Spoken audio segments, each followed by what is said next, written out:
counting a bed as a home doesn't seem to be sitting well with most Ontarians. Opposition critics and political analysts say the Ford government should consider reversing course. To most people, a home is a dwelling. It's not the furniture inside it or a bed. And the majority of Ontarians are now questioning the Ford government's math. When asked if government should count new long-term care beds as new homes, 63% of Ontarians said no, according to a new poll by Liaison Strategies. 14% said they weren't sure, and only 23% said yes. Even 58% of those 65 and older disagreed. There's some incredulity to the term that a bed is a home. The bed is where you put your head down. The long-term care home is where you live.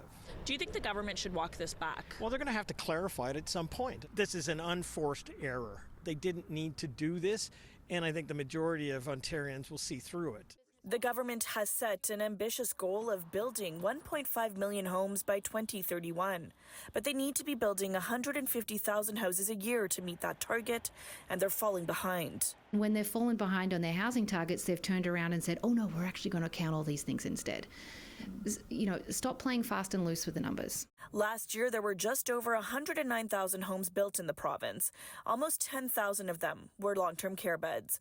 Another 9,800 were additional residential units like basement suites. Be consistent and move forward with practical policies so we can address our housing supply crisis and our housing affordability issues at the same time. People want action. They're not, no one's happy if they get creative with their numbers and start fudging the books.